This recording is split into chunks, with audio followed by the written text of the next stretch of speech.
ప్రభు పేరిట చేరవచ్చిన మీ అందరికీ వందనాలు. చిన్న ప్రార్థన చేసుకొని వాక్య భాగంలోనికి వెళదాం. చిన్న ప్రార్థన చేద్దాం. అందరూ కూడా కండ్లు మూసుకోనండి. ప్రభువుని అడుగుదాం, ప్రభు నాతో మాట్లాడని. సర్వ సృష్టికి ఆదరణ కడబుతురువైన ప్రభువా, మహోన్నతుడగు తండ్రి, మీ ఘనమైన పాదములకు వందనాలు నాయన. కృప కలిగిన దేవా, దయగలిగిన దేవా, ఈ యొక్క ఉదయకాలమున నాయన నీ సన్నిధిలో కూర్చుండే ఈ భాగ్యమును మాకు దయచేసినందుకు మీకు వేలాది వందనాలు తెలియజేసుకుంటున్నాం ప్రభువా. అయ్యా ప్రభువా, మీరు సిలువలో చేసిన త్యాగమునైనా అయ్యా ఎంతో గొప్పది ప్రభువా. మరి కొద్ది దినాల్లోనైనా గుడ్ ఫ్రైడేను కూడా మేము జరుపుకోబోతున్నాం ప్రభువా. నీ యొక్క సిలువను మేము జ్ఞాపకం చేసుకుంటున్నాం ప్రభువా తండ్రి.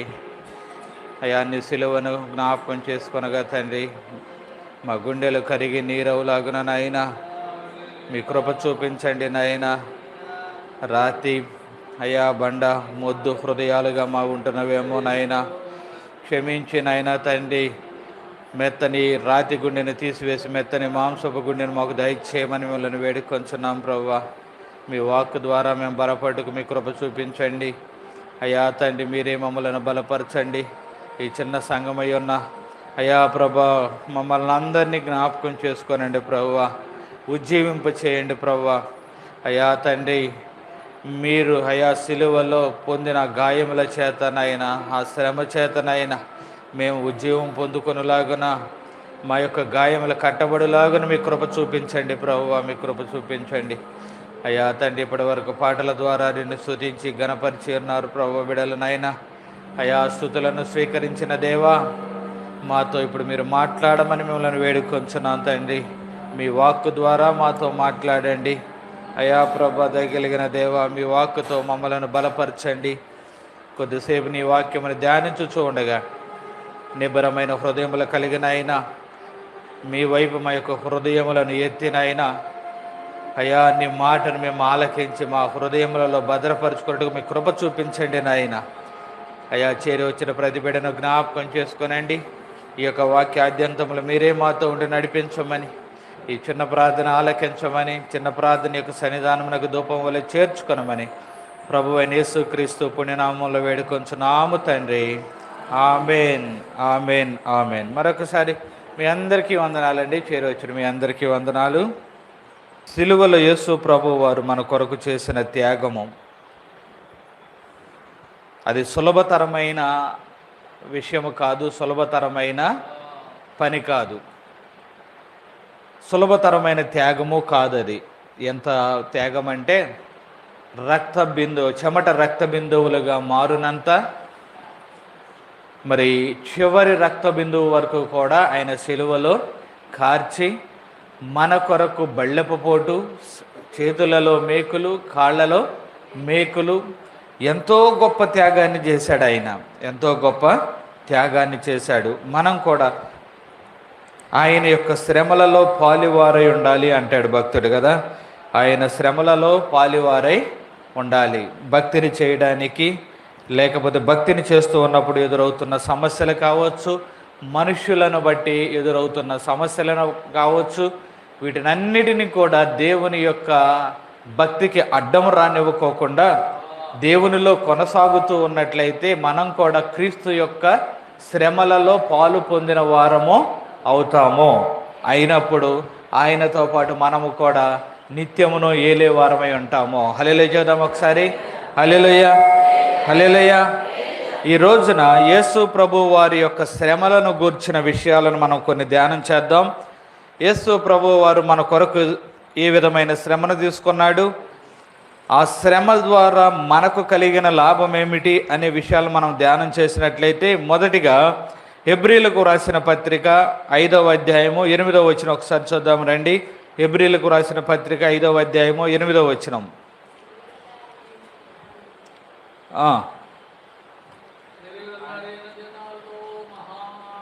అది 7వ వచనం అండి. 8వ వచనం నుంచి చదువు. ఆయన కుమారుడయుండి తాను పొందిన శ్రమల వలన విధేయతను నేర్చుకొనెను. మరియు ఆయన సంపూర్ణ సిద్ధి పొందినవాడై మెల్కీసెదెకు యొక్క క్రమములో చేరిన క్రమములో చేరిన ప్రధాన యాజకుడిని దేవుని చేత పిలువబడి తనకు విధేయులైన వారికి అందరికి నిత్య రక్షణకు కారకుడయ్యను. చాలండి, రెండు విషయాలు. మొదటిగా 8వ వచనాన్ని ధ్యానం చేద్దాం. ఆఖరిగా తర్వాత 9, 10 వచనాల్లో ఉన్న మరొకసారి విధేయులై ఉన్న అనే మాటను కూడా ధ్యానం చేద్దాం. గడిచిన రోజుల్లో లేకపోతే మనము విధేయత అనే అంశాన్ని మనము 2 సార్లు చూసాము. అంతకుముందు ఆదివారము నేను ఒకసారి విధేయతను గురించి అవిధేయతను గురించి మాట్లాడాను. మొన్న మన యొక్క మీటింగ్స్లో కూడా క్రొత్త వారు ఉన్నారు కదా అని అదే విధేయతను గురించి అవిధేయతను గురించి మాట్లాడాను. కనుక 2వ పాయింట్ను తర్వాత లైట్గా మనం దాన్ని టచ్ చేద్దాము. ప్రధానముగా 8వ వచనములో ఆయన కుమారుడయుండి తాను పొందిన శ్రమల వలన విధేయత నేర్చుకొనెను. శ్రమ వలన అనే మాటను మనం ధ్యానం చేసుకున్నట్లయితే, కుమారుడయుండి కూడా తాను పొందిన శ్రమ వలన విధేయత నేర్చుకున్నాడు. ఈ మాటను బట్టి మనకేమర్థమవుతుందంటే, శ్రమ వలన ఏం కలుగుతుందట? విధేయత కలుగుతూ ఉన్నది. యేసు ప్రభు వారిని గురించి మనం ఆలోచన చేస్తే, యేసు ప్రభు వారు ఆయన పొందుకున్న శ్రమ వలన ఆయన ఏం నేర్చుకున్నాడట? విధేయత నేర్చుకొనెను. ఆ మాట ఉంది అక్కడ. ఆ మాటను మనం చూస్తే, శ్రమ వలన విధేయతను నేర్చుకొనెను. ఈ మాట చాలా విచిత్రంగా అనిపించట్లేదా? ఆయన నేర్చుకోవడం ఏంటి? ఆయన సర్వజ్ఞాని కదా, సర్వజ్ఞుడు కదా, అన్నీ ఎరిగినవాడు కదా, అన్నీ తెలిసినవాడు కదా, అన్నీ కూడా ఆయన ఆజ్ఞకు లోబడుతూ ఉన్నాయి కదా. ఆయనకు తెలియంది ఏమైనా ఉన్నదా? తెలియనిది ఏమీ కూడా లేదు. సర్వజ్ఞాన సంపదలు కూడా ఆయన యందు గుప్తమై ఉన్నవి కదా. ఏంటి ఇన్ని తెలిసిన ఆయనకు ఏమి నేర్చుకున్నాడట? విధేయతను నేర్చుకునేను. క్రొత్తగా నేర్చుకోవడం ఏమిటి? ఆయనకి తెలియదా అంటే, ఇక్కడ ఒక విషయాన్ని మనం ఆలోచన చేస్తే, విధేయతను నేర్చుకొనడము అనగా, యేసు ప్రభు వారిని ఒకసారి జ్ఞాపకం చేసుకుంటే, తండ్రితో కూడా సమానుడైన వాడు. అవునా? తండ్రితో కూడా ఆయన సమానుడు అనే మాట చూస్తాం. మన ఫిలిప్పీలకు రాసిన పత్రిక 2వ అధ్యాయంలో మనము ఆ మాట చూస్తాం. ఏమనంటే, తండ్రితో కూడా సమానుడు అనే మాటను మనం చూస్తాం. ఇప్పుడు ఈయన సమానుడు గనుక ఆయన కన్నా ఇంకా పైన ఉన్నవారు ఎవరైనా ఉన్నారా? లేరు కదా. ఆయన కన్నా పైన ఉన్నవారు ఎవరో లేరు గనుక ఇంకా ఎవరికి విధేయత చూపించవలసిన అవసరం లేదు గనుక, ఇంకా ఆయన కన్నా పెద్దవాళ్ళు ఎవరికి విధేయత చూపించవలసిన అవసరం లేదు గనుక, ఆయనను ప్రత్యేకముగా విధేయతకు లోబడవలసిన అవసరం ఆయనకు లేదు. అర్థమైందా? ఇప్పుడు ఆయన ఉన్నతమైన వాడు కాబట్టి ఇంకెవరికి విధేయుడు కానవసరం లేదు. ఎప్పుడు? ఆయన శరీరధారియే ఈ లోకమునకు రాకముందు ఎవరికి విధేయుడు అవ్వాల్సిన అవసరం లేదు. ఎందుకనగా ఆయనే పైన ఉన్నవాడు. విధేయుడు ఎవరికి కావాలి? తనకన్నా పైన ఉన్నవానికి విధేయుడు కావాలి. ఇప్పుడు మనం కూడా స్కూల్లో కావచ్చు, ఉద్యోగంలో కావచ్చు, ఎవరికి విధేయులై ఉండాలి? మనకన్నా పైనున్న అధికారులకు విధేయులై ఉండాలి.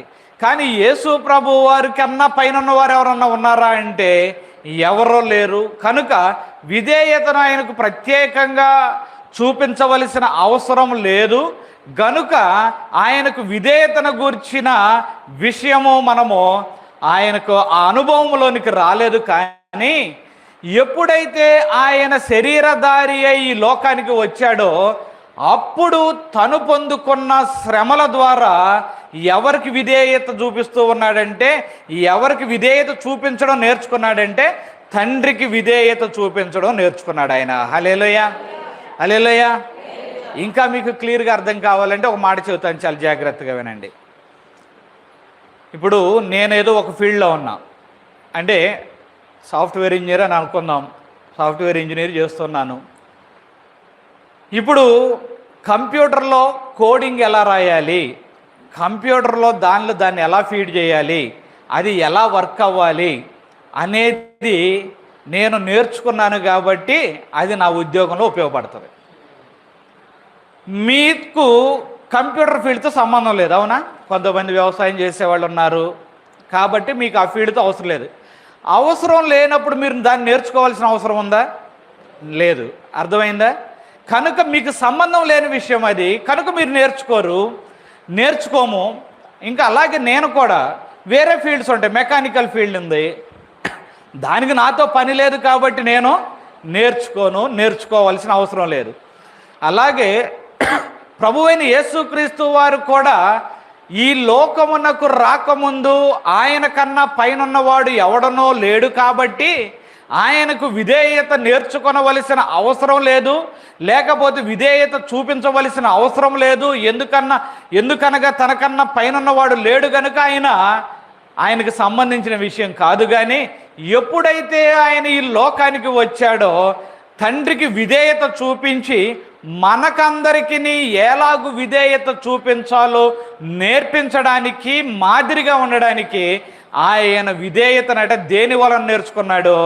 శ్రమల వలన నేర్చుకున్నాడు. హల్లెలూయా. సాధారణంగా శ్రమల వలన రెండు విషయాలు మనం జ్ఞాపకం చేసుకోవచ్చు. శ్రమల వలన కొంతమంది తిరుగుబాటు చేస్తారు. ఏం చేస్తారు? శ్రమ తట్టుకోలేక తిరుగుబాటు చేయగలిగిన శక్తి ఉన్నా, అవకాశం ఉన్నా ఏం చేస్తారు? తిరుగుబాటు చేస్తారు. అంతే కదా? ఎంతకాలం బానిస బ్రతుకులు బ్రతుకుతామని చెప్పి తిరుగుబాటు చేస్తారు, లేకపోతే ధిక్కారం చేస్తారు, తిరగబడతారు. కానీ రెండవది ఏంటంటే కొంతమంది శ్రమల వలన విధేయత నేర్చుకుంటారు. కొంతమంది ఏమో తిరుగుబాటుతనం నేర్చుకుంటే, కొంతమంది ఏం నేర్చుకుంటారు? విధేయత నేర్చుకుంటారు కదా. యేసు ప్రభువు వారు కూడా శక్తి కలిగిన వాడైనప్పటికీ కూడా తను పొందుకొనుచున్న శ్రమల వలన తిరుగుబాటు నేర్చుకోలేదు, కానీ తాను పొందుకున్న శ్రమల వలన ఏం నేర్చుకున్నాడు? ఆయన విధేయతను నేర్చుకున్నాడు. హల్లెలూయా. ఇప్పుడు మనం కూడా చెప్పండి, శ్రమ వచ్చినప్పుడు, కష్టము వచ్చినప్పుడు దేవుని మీద తిరుగుబాటు చేయాలా, లేక దేవుని ఎదుట మనం విధేయత నేర్చుకోవాలా? ఏం నేర్చుకోవాలి? విధేయతను నేర్చుకోవాలి. హల్లెలూయా. ప్రతి మానవుడికి కూడా ప్రభువైన యేసుక్రీస్తు వారే విధేయత నేర్చుకున్నాడు. మనము కొన్ని సందర్భాల్లో విధేయత నేర్చుకోవలసిన అవసరము ఉన్నది. హల్లెలూయా. విధేయత నేర్చుకోకపోతే కొన్ని సందర్భాల్లో జీవితంలో కూడా చాలా కష్టమే. విధేయత అనేది లేకపోతే జీవితంలో కూడా ఎదురు దెబ్బలే తగులుతాయి కదా. కొన్ని సందర్భాల్లో అవసరమైన చోట విధేయత, తగ్గింపు కూడా మనకు ఉండాలి. అయితే వాక్యం కూడా ఏం చెబుతుందంటే యేసు ప్రభు అంతటి గొప్పవాడేనట ఏం నేర్చుకున్నాడట? విధేయతను నేర్చుకున్నాడు. హల్లెలూయా. శ్రమ వలన విధేయత నేర్చుకున్నాడు ఆయన. శ్రమ వలన తిరుగుబాటు కాకోకుండా శ్రమ వలన ఆయన విధేయత నేర్చుకొని తనను తాను తగ్గించుకున్నాడు. ఈ యొక్క ఉదయకాలంలో శ్రమ వలన ఆయన నేర్చుకున్న విధేయత వలన ఏ విధమైన లాభము కలిగింది? ఒకటి దేవుని కుమారుడైన క్రీస్తుకునే, రెండవది మనకు కూడా. ఆయన శ్రమల వలన, ఆయన నేర్చుకున్న విధేయత వలన ఏమి పొందుకున్నాడు, ఏమి లాభపడ్డాడు అనే ఒక విషయాన్ని ధ్యానం చేద్దాం. రెండవది శ్రమ వలన మరొక లాభం ఏమిటో కూడా మనము ధ్యానం చేద్దాం. రెండు లాభాలను ధ్యానం చేద్దాం. శ్రమ వలన మొదటగా విధేయత వలన ఆయన పొందుకున్న లాభం, మనము పొందుకున్న లాభం. రెండవది శ్రమ రావడము వలన మనకు కలిగే లాభం ఏమిటి? అనగా సింపుల్గా చెప్పాలంటే శ్రమ వలన కలిగే రెండు లాభాలను చూసుకుందాం ఈ రోజున. ఏమిటి? శ్రమ వలన కలిగే రెండు లాభాలను మనము ధ్యానం చేద్దాం. ఇప్పుడు మొదటిగా యేసు ప్రభువు వారు శ్రమ వలన విధేయత నేర్చుకున్నాడు కాబట్టి ఆ విధేయతను నేర్చుకొనడం వలన ఆయన పొందుకున్నదేమిటో ఫిలిప్పీలకు రాసిన పత్రిక 2వ అధ్యాయము 8వ వచనం నుండి 11వ వచనం వరకు ఒకసారి చూద్దాం రండి. ఆయన ఆకారమందు మనుషుడుగా కనపడి మరణము పొందునంతగా అనగా శిలువ మరణము పొందునంతగా విధేయత చూపిన వాడై తన్ను తాను తగ్గించుకొనెను అందుచేతను పరలోకమందున్న వారిలో గాని భూమి మీద ఉన్న వారిలో గాని పరలోకమందున్న వారిలోనే గాని భూమి మీద ఉన్న వారిలోనే గాని భూమి క్రింద ఉన్న వారిలోనే గాని ప్రతి వాని మోకాలును యేసు నామమున వంగునట్లు ప్రతి వాని నాలుకయు తండ్రి అయిన దేవుని మహిమార్థమై యేసుక్రీస్తు ప్రభువుని ఒప్పుకొనున్నట్లును దేవుడు ఆయనను అధికముగా హెచ్చించి ప్రతి నామమునకు పై నామమును ఆయనకు అనుగ్రహించెను. హల్లెలూయా. పైన 8వ వచనంలో చూచాం, విధేయత చూపిన వాడై తన్ను తాను తగ్గించుకొనెను. తన్ను తాను తగ్గించుకొనడం వలన, విధేయత చూపడం వలన ఏమంటున్నాడు? పరలోకమందే కానీ భూమి మీదే కానీ భూమి క్రిందనే ఉన్న వారిలోనే కానీ ప్రతి వాని మోకాలును ఆయన ఎదుట వంగునట్లును, ఆయన నామమును నమస్కరించున్నట్లును ఆయనను అధికముగా హెచ్చించి ప్రతి నామమునకు పై నామమును ఆయనకు అనుగ్రహించెను. హల్లెలూయా. శ్రమ పొందుకొనడం వలన విధేయత. శ్రమే లేకపోతే యేసు ప్రభు వారికి ఏమి నేర్చుకునేవాడు కాదు, ఆయన విధేయత నేర్చుకునేవాడు కాదు. విధేయత నేర్చుకొనకపోతే అన్ని నామముల కన్నా పై నామమును ఆయన పొందుకునేవాడు కానే కాదు. హల్లెలూయా. కనుక ఇప్పుడు మొదటి లాభం ఏమిటట? శ్రమ పొందుకొనడము వలన ఇదిగో పైనామమును ఆయన పొందుకున్నాడు. అన్ని నామముల కన్నా పైనామమును ఆయన పొందుకున్నాడు. హల్లెలూయా. ఇప్పుడు యేసు ప్రభు వారికి శ్రమ మేలు చేసిందా లేకపోతే నష్టం చేసిందా? మేలే చేసింది. కనుక శ్రమలో ఎవరైతే విధేయతను నేర్చుకుంటారో, ఎవరైతే విధేయతను చూపిస్తారో, ఎవరైతే విధేయతను నేర్చుకొని దేవునికి విధేయులై ఉంటారో వారిని కూడా దేవుడు ఉన్నతమైన స్థానంలో నిలవబెడతాడు. హల్లెలూయా. హల్లెలూయా. యేసు ప్రభు వారు చాలా గొప్ప వ్యక్తి అయినప్పటికీ, యేసు ప్రభు వారు సాక్షాత్తు దేవుని కుమారుడైనప్పటికీ, యేసు ప్రభు వారు సాక్షాత్తు దేవుడైనప్పటికీ కూడా తాను పొందుకొనుచున్న శ్రమ ద్వారా తిరుగుబాటు నేర్చుకోలేదు, కానీ విధేయతను నేర్చుకున్నాడు.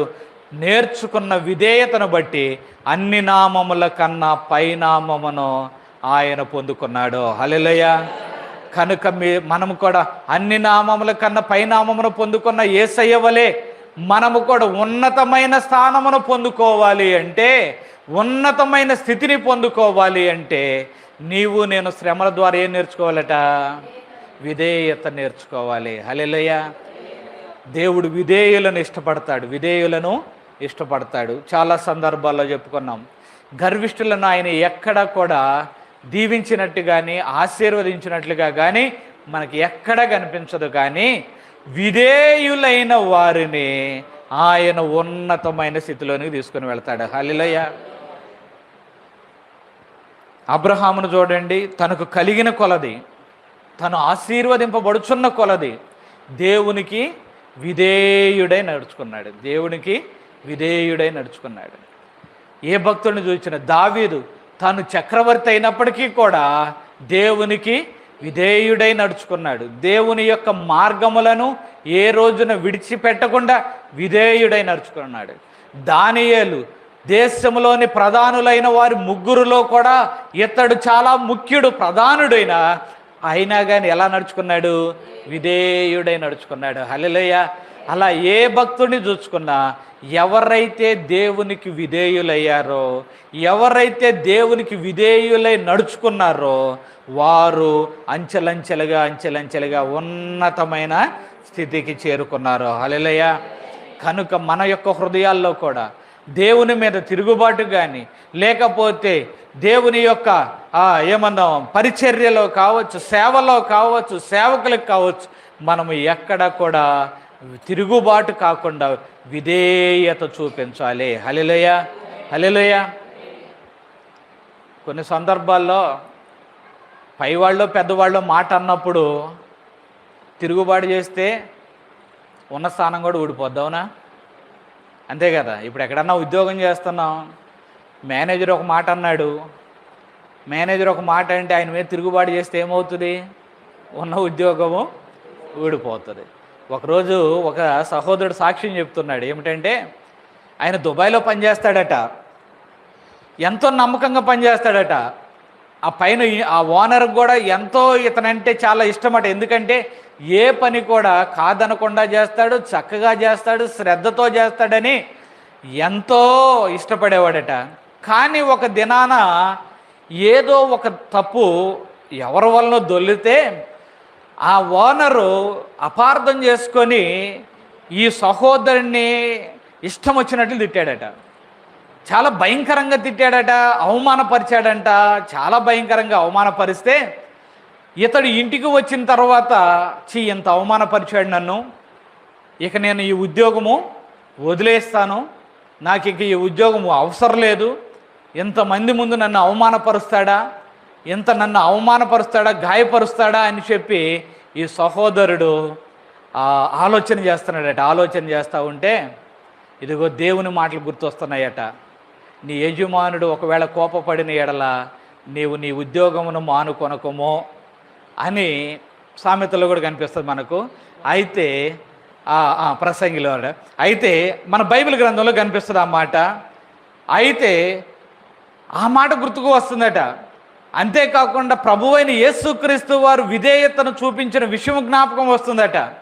సరే, ఒకవేళ ఆయన మాట అంటే అన్నాడు, సరేలే నేను వెళదాము, నా యొక్క ఉద్యోగమును నేను మానుకోవడం ఎందుకు, పైన ఆయన కదా, అధికారి కదా, ఒక మాట అంటే ఏమైందిలే అని చెప్పి ఆలోచన చేస్తున్నాడట. అక్కడ ఆ ఓనరు ఆయన కూడా ఆలోచన చేస్తున్నాడట. ఏమని? ఎంతో నమ్మకమైన వాడు, తొందరపడి మాట అన్నాను, రేపటి నుంచి పనిలోకి వస్తాడో రాడో, వాడు రాకపోతే నష్టం, కానీ ఫోన్ చేయాలంటేనేమో నామోషి, ఎందుకంటే పనివాడు కదా, కాబట్టి వస్తాడో రాడోనని చెప్పి ఆయన మాత్రం పడుతున్నాడట. ఈయన అనుకుంటున్నాడట, అయ్యో దేవుడు విధేయత నేర్చుకున్నాడు కదా, ఒక మాట అంటే ఏమైందిలే, వెళదాములే అని చెప్పి ఈ సహోదరుడు అనుకుంటున్నాడట. సరే, ఏదైతే అది అయింది, వెళదాము, ఆయన అంగీకరిస్తే అంగీకరిస్తాడు, లేదు అంటే అప్పుడే మానేద్దామని చెప్పి ఉదయాన్నే లేచి ఒక 5 నిమిషాలు ముందే ఆఫీస్కు వెళ్ళిపోయాడట. ఆఫీస్కు వెళ్ళిపోతే అక్కడ ఆ ఓనర్ గారట ఈయనకన్నా ఒక 5 నిమిషాల ముందు వచ్చి ఈయన కోసం ఎదురు చూస్తున్నాడట, వస్తాడా రాడా అని. హల్లెలూయా. ఎప్పుడైతే ఈ వ్యక్తిని చూశాడో అంతా మర్చిపోయి వచ్చేసి అకస్మాత్తుగా వచ్చి కావలించేసుకున్నాడట. హల్లెలూయా. కావలించేసుకొని ఆ యజమానుడే అంటున్నాడట, అబ్బాయి నిన్న కొంచెం తొందరపడి మాట అన్నాను, ఆ మాటకు నువ్వు ఎంత నొచ్చుకున్నావో, తిరిగి వస్తావో రావో నన్ను నేను మాత్రం పడుతున్నాను, కానీ నీవు వచ్చావు, నాకు అదే చాలు అని ఆయన అంటున్నాడట. ఈయన అన్నాడట, అయ్యా మీరు తిట్టిన మాటకు నేను గాయపడినది వాస్తవమే, కానీ తిట్టినది ఎవడో నా యజమానుడే కదా. కొద్దిగా లోబడితే ఏమైంది? ఇదిగో ప్రభువైన యేసుక్రీస్తు వారు లోబడ్డాడు కదా, నా దేవుడు కూడా లోబడ్డాడు, నేను కూడా లోబడాలి కదా అని చెప్పి నేను వచ్చానయ్యా అని ఆయన చెప్పినప్పుడట, అప్పుడు ఉన్న స్థానానికంట తీసుకుని వెళ్ళి ఇంకా పై స్థానంలో కూర్చోబెట్టాడట అతన్ని. హల్లెలూయా, హల్లెలూయా. నిజమే, ఓర్చుకోవడం కూడా నేర్చుకోవాలి. ఏం నేర్చుకోవాలి? ఓర్చుకోవడం కూడా నేర్చుకోవాలి. ఓర్చుకోవడం నేర్చుకోకపోతే జీవితంలో ఏం జరుగుతాయో తెలుసా? కొన్ని సందర్భాల్లో ఇబ్బందులు, ఎదురు దెబ్బలు తగులుతాయి. కనుక ఓర్చుకోవడము, విధేయతను నేర్చుకోవడము మనకు చాలా ముఖ్యము. హల్లెలూయా. యేసు ప్రభు వారు కూడా విధేయతను నేర్చుకొనడము వలన అన్ని నామముల కన్నా పై నామమును అతడు ఆయన పొందుకొనెను. హల్లెలూయా. కనుక మనం కూడా విధేయతను నేర్చుకోవాలి. విధేయతను నేర్చుకొని ప్రభువుకు లోబడినట్లయితే, పరిచర్యలో మనము, సేవలో మనము, విశ్వాసములో మనము విధేయతను చూపించినట్లయితే, ఓర్చుకున్నట్లయితే, రేపు ప్రభువైన యేసుక్రీస్తు అంటాడు, బలా నమ్మకమైన మంచి దాసుడా, మంచి దాసురాలా. హల్లెలూయా, హల్లెలూయా. మనకు కావాల్సింది అంతకంటే ఏమిటండి? మనుషులా మనల్ని పొగడాల్సింది చెప్పండి? మనుషులా మనల్ని పొగడాల్సింది? మనుషులా మనల్ని మెచ్చుకోవాల్సింది? ఎవరు మెచ్చుకోవాలి? ఎవరు పొగడాలి అంటే దేవుడు మెచ్చుకోవాలి, దేవుడు పొగడాలి. మన జీవితాలను ఆ విధంగా మలచుకోవాలి. శ్రమ రావచ్చు, కష్టం రావచ్చు, మాట రావచ్చు, ఇబ్బంది రావచ్చు, ఏమైనా రావచ్చు, కానీ ఇదిగో విధేయతను నీవు నేర్చుకున్నట్లయితే ఇహమందు పరమందు కూడా నీవు 1000 రెట్లు ఫలం పొందుకుంటావు. హల్లెలూయా. ఇహమందు మంచి పేరు తెచ్చుకుంటావు, పరమందు కూడా దేవుని ఎదుట మంచి పేరును సంపాదించుకుంటావు. హల్లెలూయా. యేసుప్రభు వారు సంపాదించుకున్నారా లేదా? నామము అనగా పేరే కదా. పై నామం అనగా పై పేరు అనగా మంచి పేరు. పేరు ప్రఖ్యాతులు అంటారు చూశారు. యేసుప్రభు వారు కూడా పేరు ప్రఖ్యాతులు, మంచి పేరును, మంచి పైనామమునైనా పొందుకొని ఉన్నాడు. గనుక నీవు నేను కూడా మొదటిగా శ్రమ వస్తూ ఉన్నప్పుడు, కష్టము వస్తూ ఉన్నప్పుడు, మాటలు వస్తూ ఉన్నప్పుడు, ఇబ్బందులు ఎదురవుతూ ఉన్నప్పుడు తిరుగుబాటు కాదు కానీ ఏం నేర్చుకోవాలి? ఒకసారి చెబుతారా అందరూ? విధేయతను నేర్చుకోవాలి. హల్లెలూయా. ఒకసారి అందరం హల్లెలూయా చేద్దామా? హల్లెలూయా, హల్లెలూయా, హల్లెలూయా, హల్లెలూయా. కొద్దిగా ఉద్యమంతో మనం దేవుని యొక్క వాక్యాన్ని విందాం. మొదటిగా విధేయతను నేర్చుకొనడం వలన పైనామమును ఆయన పొందుకున్నాడు. బైబిల్ గ్రంథంలో ఒక భక్తుడిని కూడా ఉదాహరణగా చూసినట్లయితే యోసేపు కనిపిస్తాడు. వెళ్ళిన చోటల్లా కూడా నమ్మకస్తుడై ఉన్నాడు. వెళ్ళిన చోటల్లా కూడా విధేయతను చూపించాడు. ఆ పదాలు మనం ఎగ్జాక్ట్గా వచనము చూడకపోయినప్పటికీ కూడా ఆయన యొక్క స్వభావం ఎలాంటిదంటే, యోసేపు యొక్క స్వభావము వెళ్ళిన చోటల్లా విధేయతను చూపించాడు. పొతీఫర దగ్గర విధేయతను చూపించాడు. చెరసాలలో వేస్తే ఆ చెరసాల అధిపతి దగ్గర కూడా విధేయత చూపించాడు. తర్వాత ఫరో యొద్ద విధేయుడిగా కనిపించాడు. కనుక అతడు ఏ స్థానంలో ఉన్నాడు?